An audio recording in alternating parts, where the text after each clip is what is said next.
Las muescas del bastón. De Matthias McDonald Barken. Jim Pollock subió al tren y se instaló en su compartimento.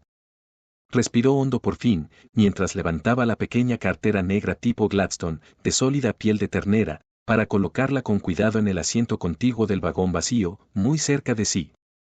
Levantó la cartera con manifiesto esfuerzo. Sin embargo, era un joven grande y de complexión robusta, también guapo, en cierto modo.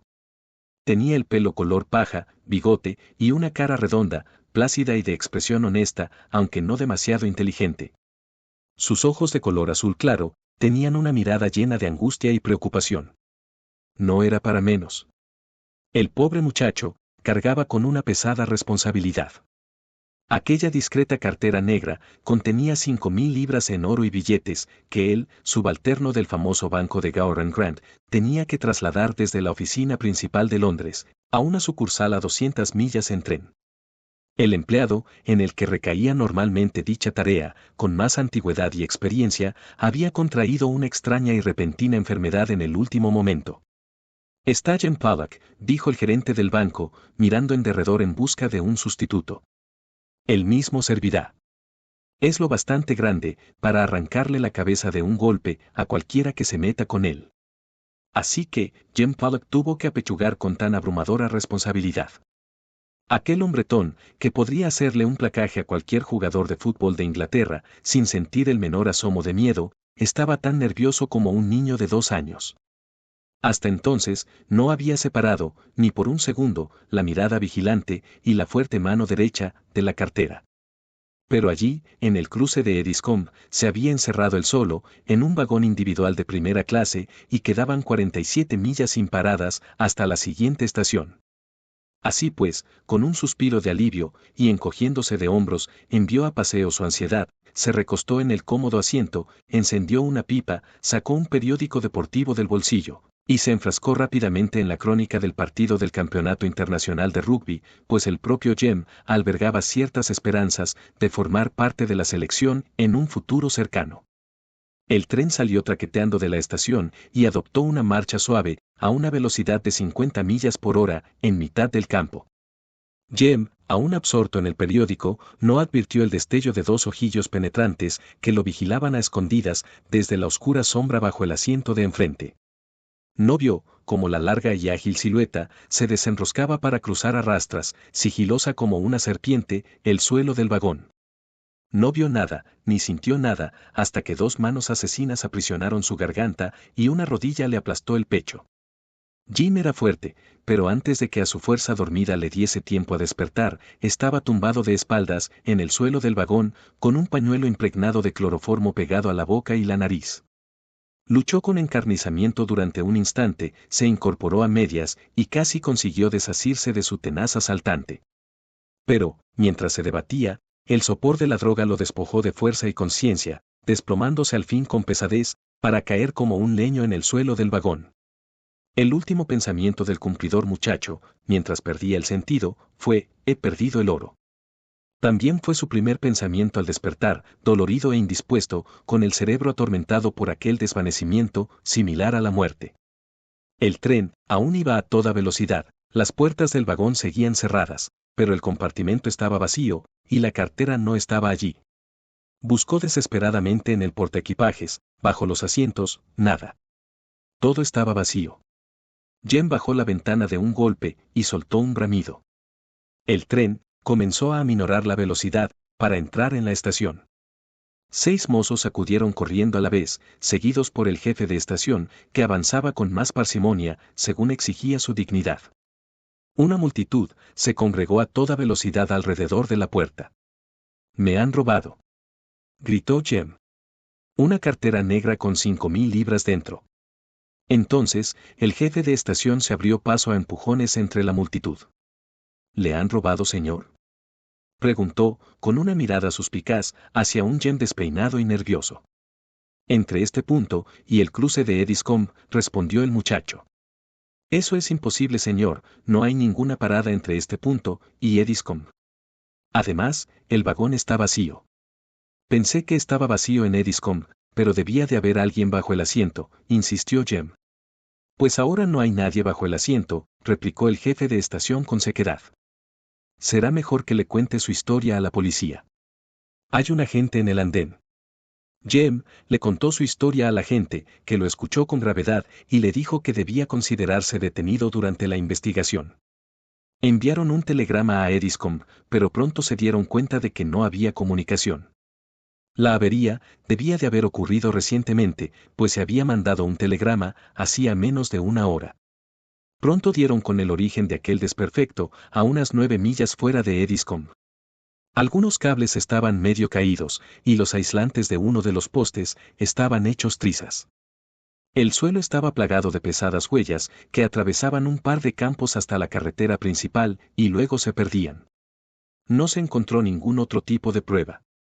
2 días más tarde, Dora Murrow, enfrascada en su trabajo en la sala, a la que llamaba su estudio, recibió una tarjeta con el nombre de Sir Gregory Grant.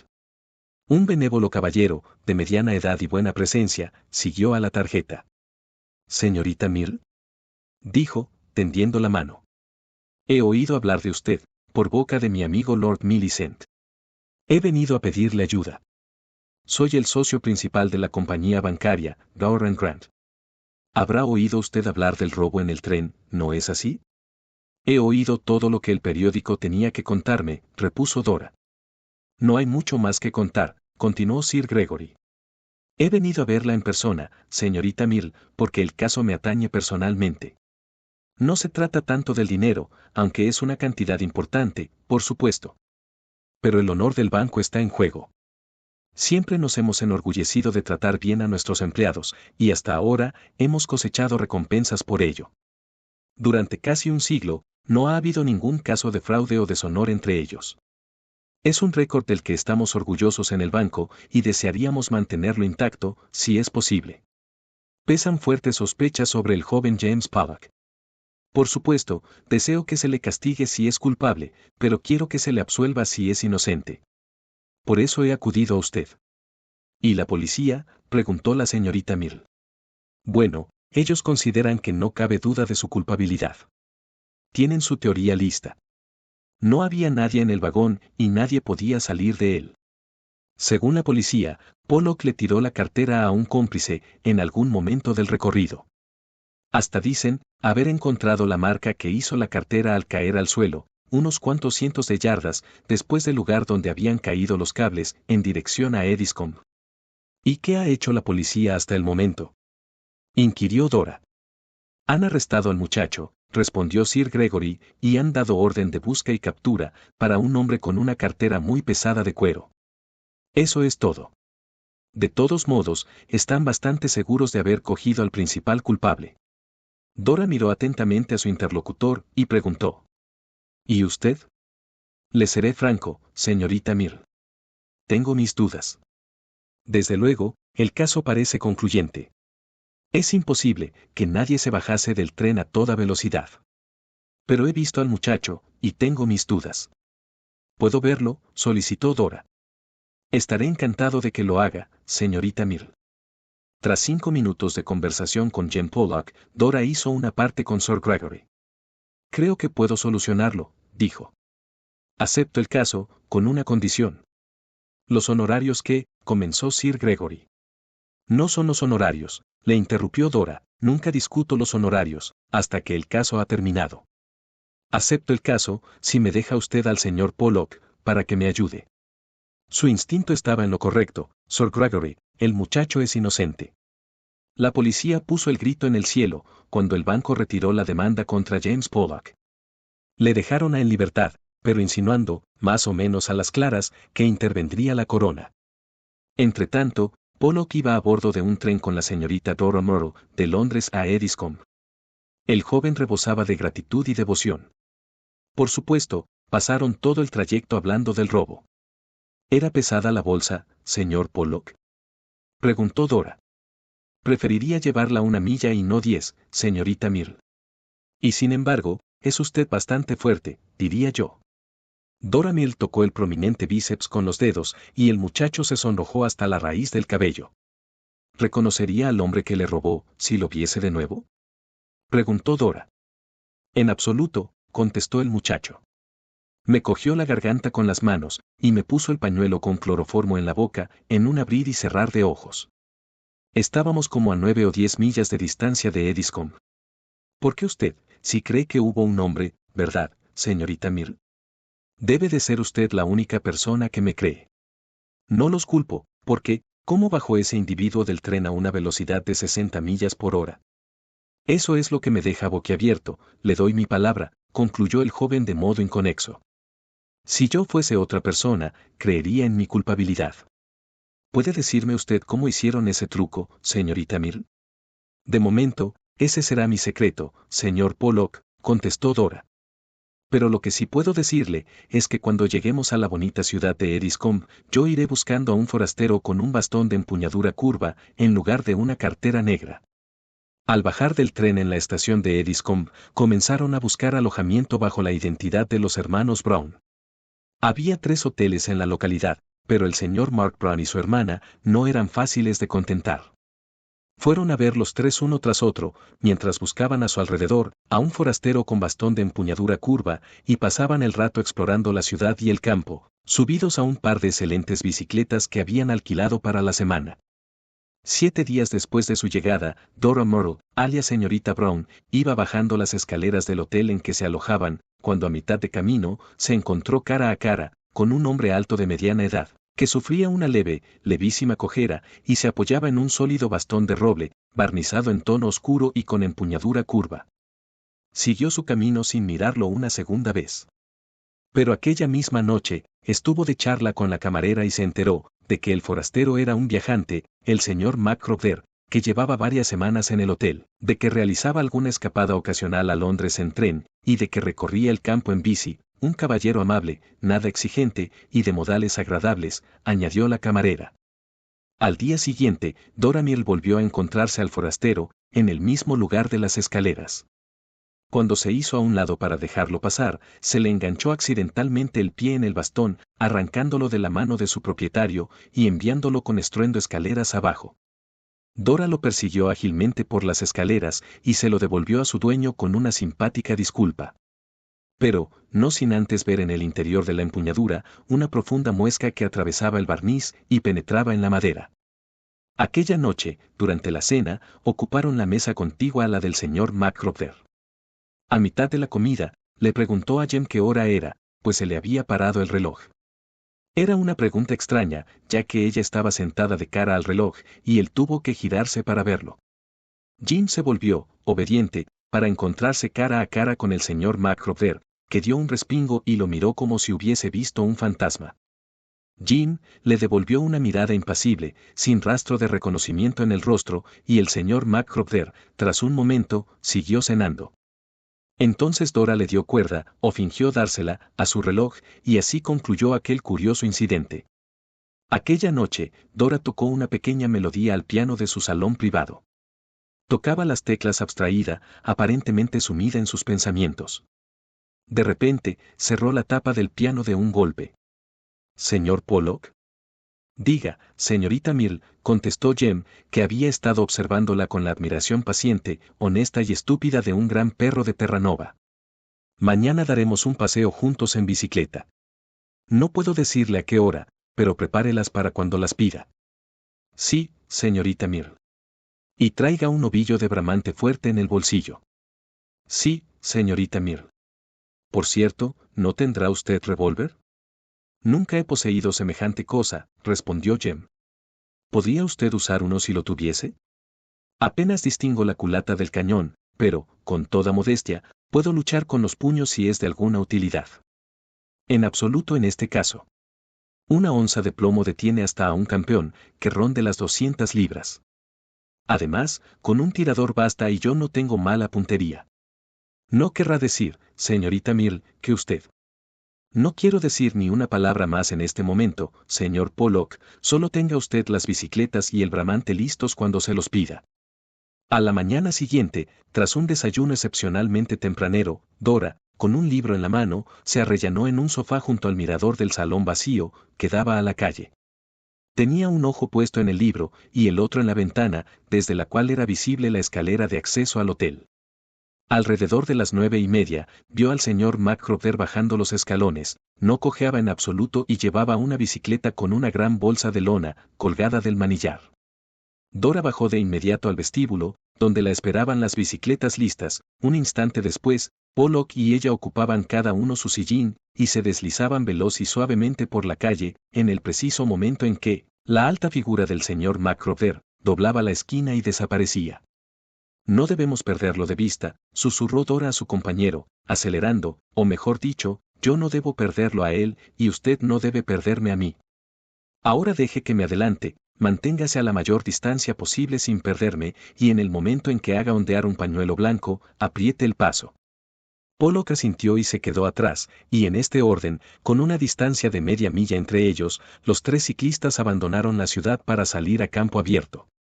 El hombre que llevaba la delantera pedaleaba a buen ritmo, como a unas 12 millas por hora, pero las carreteras eran buenas y Dora mantenía la distancia sin esfuerzo, mientras que Pollock se veía obligado a contenerse. El jueguecito de seguir al que iba delante se prolongó una hora entera, sin cambios.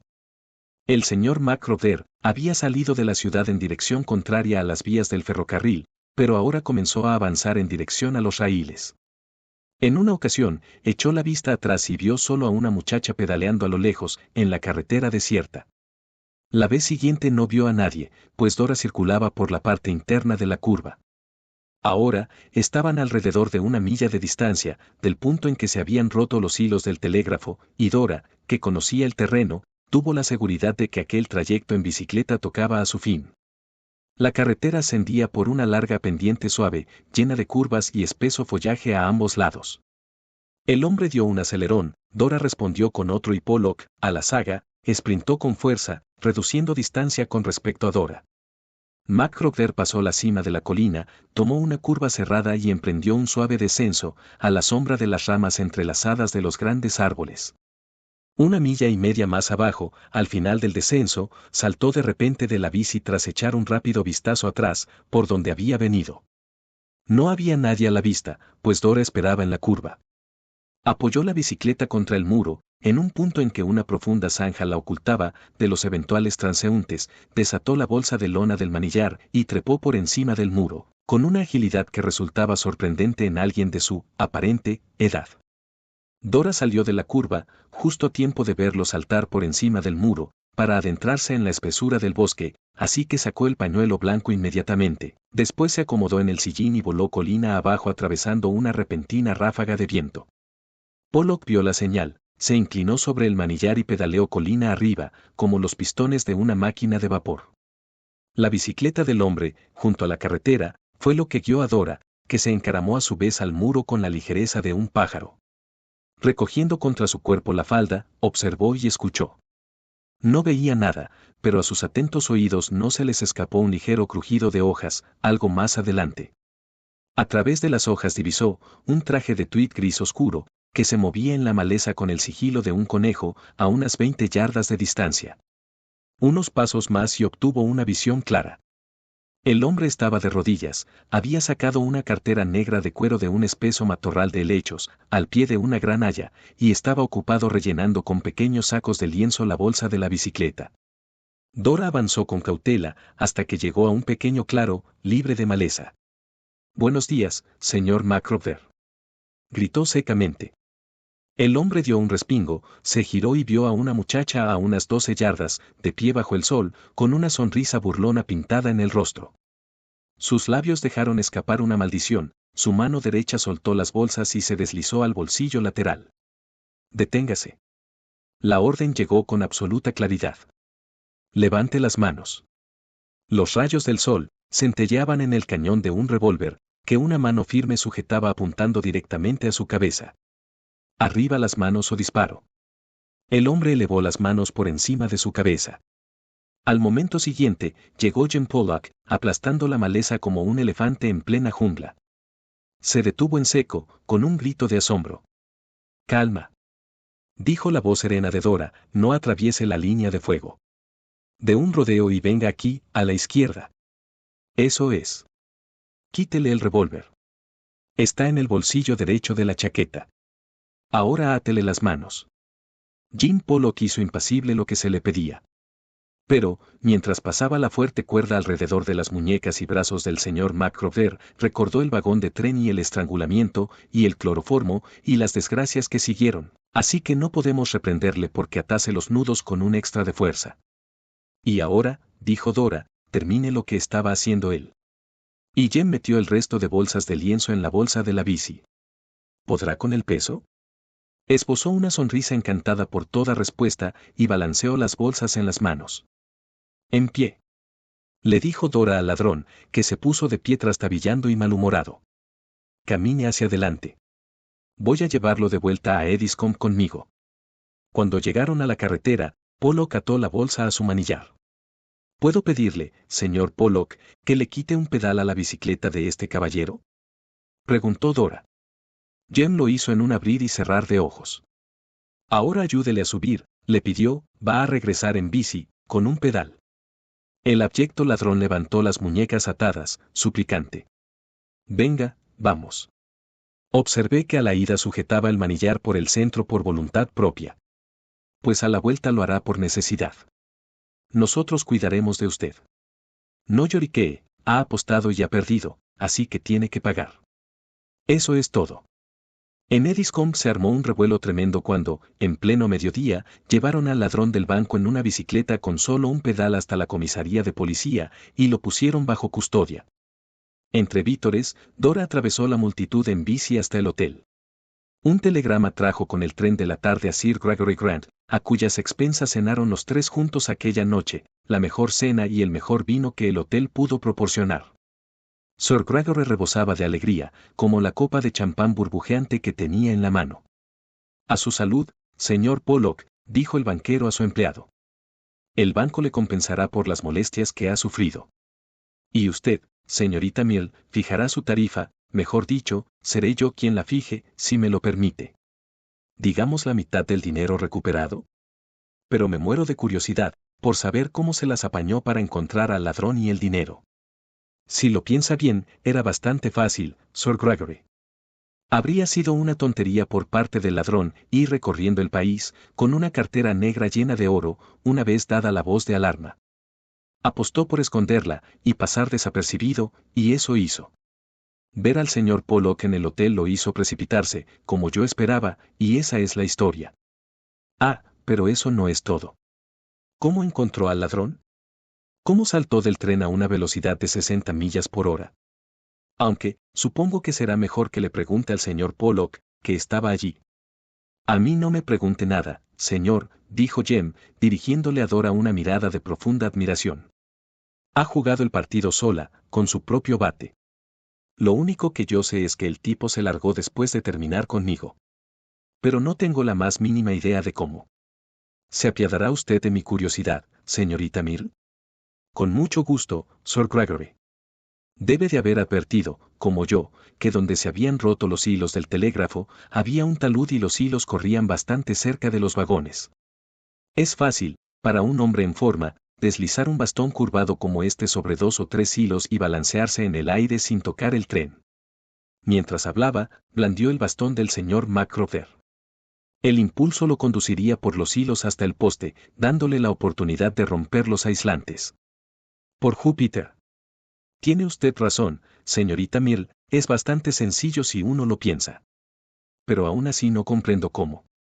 Con el peso de un hombre, prosiguió Dora en el tono impasible de un conferenciante, la fricción del cable dejaría una profunda muesca en la madera del bastón, como esta. Cogió de nuevo la empuñadura del grueso bastón de roble oscuro, tendiéndosela a Sir Gregory para que la examinase, y él la observó a través de sus anteojos dorados. En cuanto vi la muesca, añadió Dora con voz tenue, supe cómo se había dado a la fuga el señor McCrover. Fin. Gracias por ver este video. Por favor, no olvides suscribirte, darle a me gusta, compartirlo y dejar un comentario. Si te ha gustado este relato, puedes encontrar más en nuestro canal, Homo Lector.